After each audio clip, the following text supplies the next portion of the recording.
Hello everyone. How are you today? We have a very special visitor today.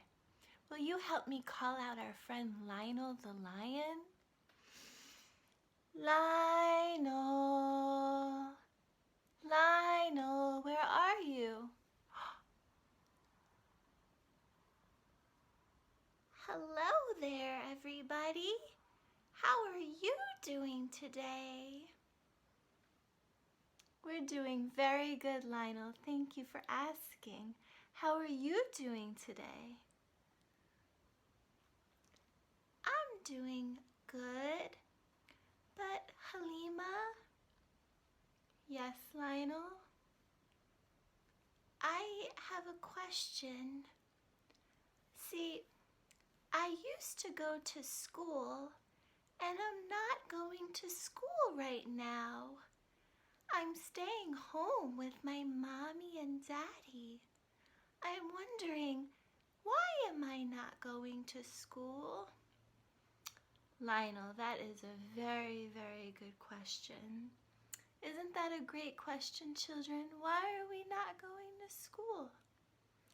Well, Lionel, there are people right now in the town who are sneezing, achoo, and coughing, and we want to make sure that everyone stays healthy. That's why we're staying home right now, because if we catch the achoo or the then we might share it with someone else, and we don't want to make other people sick. That's why we're staying home. We're staying home to make everyone safe. Wow, that must make us superheroes. That's right, Lionel.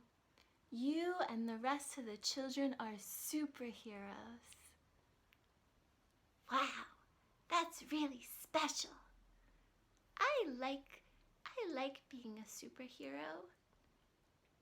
Well, how can you also be a superhero, Lionel? Well, I have a lot of plants in the house to feed. Maybe can we take care of some plants? That sounds like a great idea, Lionel. Let's take care of some plants. Come on. Oh, this is a little tree. Now, we cannot feed it too much water, and we cannot feed it too little water. We need to feed it just the right amount of water, children. Are you ready to feed the tree with me? Okay, I'm ready too. Let's go. Okay, Lionel. Ready? Pour. Wow. Little tree is so happy, Lionel. Yes, Halimah, little tree is very happy. Lionel, thank you for feeding the tree with us today. It was very special. You're a wonderful superhero. I'm a wonderful superhero. You are. And remember, Lionel, just because you aren't going to school today doesn't mean that your teachers aren't thinking of you. They love you so much and they can't wait to see you.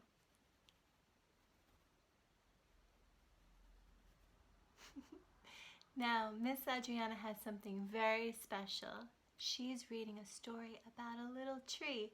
How cool is that? That is amazing! I cannot wait to hear her. We love you.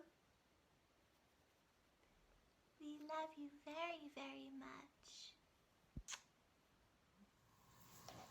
How are you guys doing today?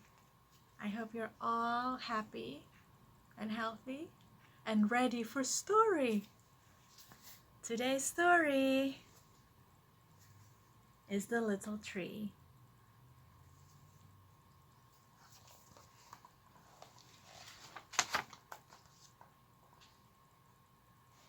In the shadows of an old forest stood a little tree. She was so small. She was the smallest tree of all. When the little tree was a young sapling, the forest ranged farther than the eye could see. Now, after many seasons of less and less rain, the little tree could easily tell where the forest began and where it ended.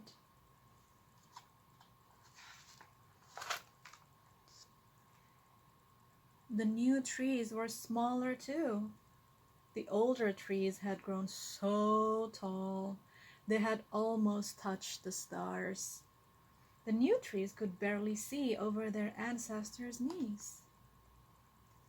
The littlest tree of all, she worried. The little tree looked at her little seed. The sun rose and the sun set. The little tree looked up at the stars and wondered, what do they see? One day, a brown bird flew by. The little tree asked the brown bird, have you traveled far? Yes, the bird answered. I have flown very far. The little tree asked the brown bird, are trees this small everywhere? Not at all, the bird said. I have seen a place where trees grow 100 feet tall. The little tree asked the brown bird, are trees this bare everywhere? No. I have seen a place where the leaves are so thick you can sit in the shade all day. The little tree was quiet. Then she asked the brown bird, are the trees like me there? Are there? Do they look like me? Yes, the bird said. There are trees like you there. There are trees with ruffly heads and trees with long noses. There are trees with pointy ears and trees with stubby toes. Trees from all over the world grow there. Thank you, said the little tree to the brown bird. Then she closed her eyes and hugged her little seed. The sun rose and the sun set. When the little tree saw the brown bird again, she asked him, will you do a favor for me? Will you flap your wings with all your might? The bird agreed. The little tree cradled her little seed. The brown bird flapped his wings with all his might, and the little tree let go of her little seed. Goodbye, little seed, said the little tree. But the little seed was already gone.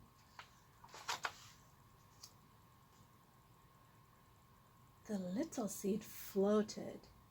The little seed dipped. The little seed danced in the breeze. The little seed sailed over the crowns of trees. The little seed flew so high it nearly touched the stars. The sun rose and the sun set. The little tree lost count of the seasons. The forest was smaller than ever. And the little tree was no longer the littlest tree, although she was no bigger than before. The little tree thought often of her little seed. Where is my little seed? I miss my little seed, she said. The sun rose and the sun set. Finally, the brown bird flew back again. The little tree asked the brown bird, where is my little seed? Is it strong and tall? Does it remember me at all? But this time, the brown bird had no answers. The sun rose and the sun set. The brown bird came again to the little tree. This time, before the little tree asked anything, the bird said, I have heard of a very special tree. It is so tall, its shadow covers the biggest mountain. It is so strong, 100 elephants cannot knock it down. And it has leaves so bright they blind the sun. I will ask this tree if it had seen your little seed. Again the sun rose and the sun set. The brown bird returned.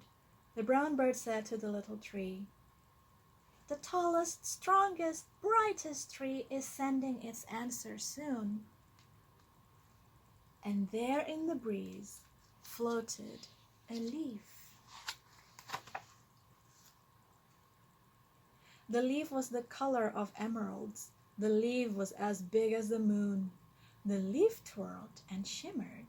It flew so high it nearly touched the stars.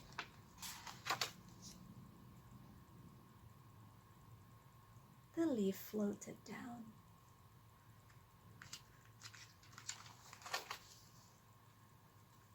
Until it landed. And the little tree knew. "My little seed," said the little tree, "you're not so little anymore. You're taller than the tallest mountain and stronger than the strongest elephant. You're brighter than the sun, and you still remember me. My little seed. I love you so much, little seed." The end.